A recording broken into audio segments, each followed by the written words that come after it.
Should Acura even have this car?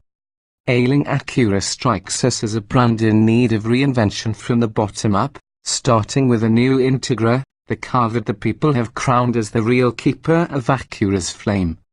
Instead, Honda's luxury brand is starting its long journey back to relevance from the top, with a hybrid supercar that will sell for more than $150,000.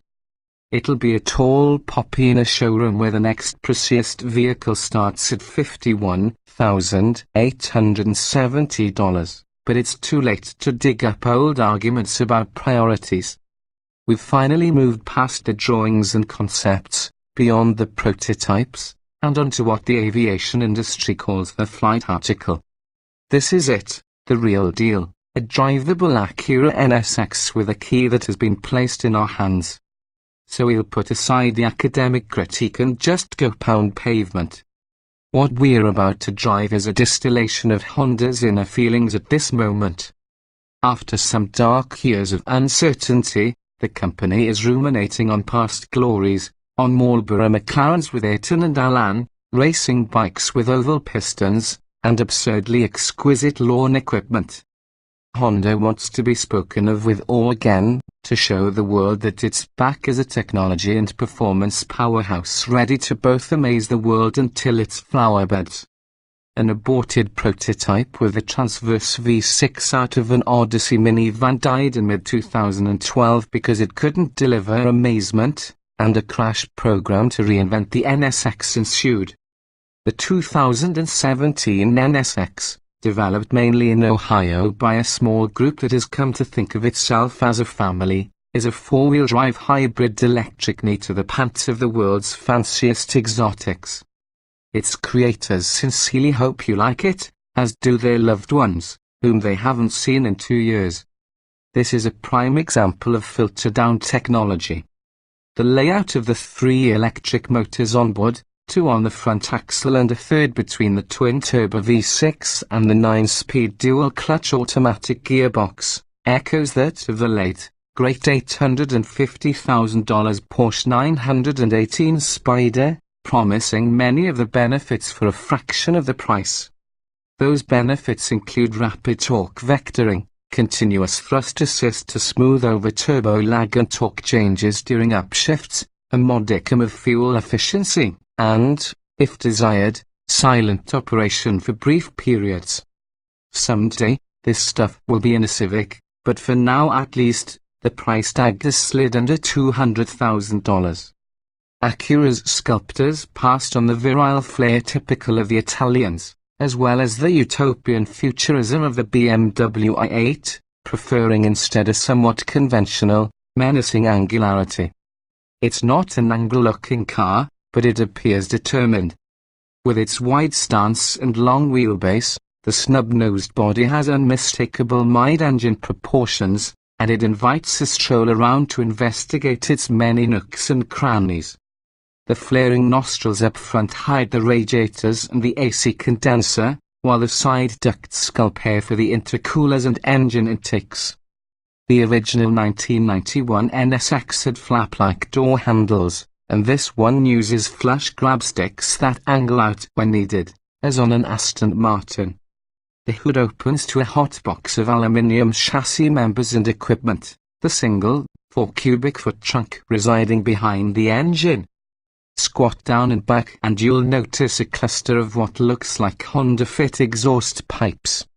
Unusually small for a car expected to hit 60 miles per hour in less than 3 seconds. The 4 pipes are your first hint that the NSX is not like other sports cars. The 3.5-litre dry-sump V6 has racing heredity in its odd, 75-degree V-angle, and it fires up with an automatic revsing now typical of high-strung machines. But it's not a howling yap meant to turn heads in 3 counties. Just a muffled throat-clearing heard mainly through the sound tubes plumbed from the intake plenum into the cabin. The Japanese culture emphasizes politeness. The demure NSX faithfully reflects that ethos. To wit, the 4 drive modes start with quiet, which allows you to sneak away in silence up to 40 miles per hour if you're easy on the gas pedal. Silence can be really cool in a supercar, says the NSX's ebullient chief engineer, Ted Klaus, who behaved at the launch as if several anvils had lately been lifted from his back. We definitely have a different opinion than Ferrari. Definitely. Sport is the mild-mannered default mode. You can change which mode is default, however, with steering that is a little overboosted.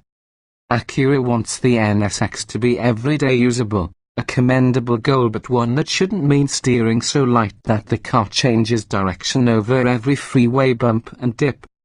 You can't set steering heft or shift speed individually, so you get what the engineers give you in each mode.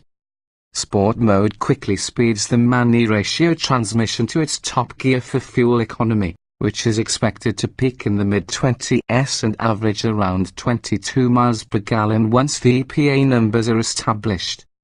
The base tire is a Continental Conti Sport Contact 5P, sized 24535ZR19 in front and 30530ZR20 in back. It's the commuter tire, with only a middling dry road grip but the promise of wet weather traction and some decent longevity. If you are nailing it on the open road, you'll find the limit a tad too quickly as the front end fights for grip. Fit the optional Michelin Pilot Sport Cup 2s, almost the same meats as on the Porsche 911 GT3, and the grip becomes that of cured epoxy. But you'll be lucky to get 15,000 miles out of a set. Things get interesting when you turn the large console dial to Sport Plus. The electronic tachometer rotates so that red line moves to the 2 o'clock position. Peak engine horsepower is at 7,500 revolutions per minute, and the steering weight finally becomes appropriate to a car with 573 combined horsepower. You can lap a track in Sport Plus and get a taste of the NSX's capabilities, but only a taste on the Continentals, which amplify the understeer tuned in for safety. In Sport Plus, the stability control system still hovers, straightening this and nudging that and cleaning up your imperfect lines. Hold the dial several seconds for track mode and you finally see the vision, the car that Honda dreamed of. On the Michelins, it is ferocious, leaping at corners with steering so tightly wound that you vector the car by palm impulse. The brake pedal is just a rheostat to command by wire the electro-hydraulic brakes, but it's given a more organic feel by a hydraulic pressure simulator. The net effect is a firm, highly effective pedal, one that is very sensitive to minute changes in pressure. Iron discs will be standard, while the cars we drove had the optional carbon ceramic rotors. On the run, the NSX's computers take data from its many sensors and work the hardware like a coxswain on a rowing team. The front motors alternately thrust through their planetary gear sets or drag in regenerative mode, while the rear tires also push or brake as needed to yaw the car in accordance with the driver's whims. Exiting a corner, you want to get on it early to put the front side-by-side motors into full tractor mode to help pull the heavy NSX out with startling haste. The upshifts are heard but barely felt, the acceleration curve hardly slackening as the front motors power the car through the gear changes and the rear motor impels the V6 as the boost builds back to its 15.2 pounds per square inch peak. It's a seamless operation and a vision of a future when all cars will be bionic. It's also much too muted. The precision thrum of the V6 piped into the cabin lacks a guttural snarl, and it's even more disappointing for bystanders. An NSX passing by at full throttle is a whoosh of mostly tire hiss and displaced air, the engine a distant voice in the wilderness. We don't mind at the steering wheel, comparable in feel and feedback to a Porsche 911's, doesn't jump in your hands, but the NSX needs more drama.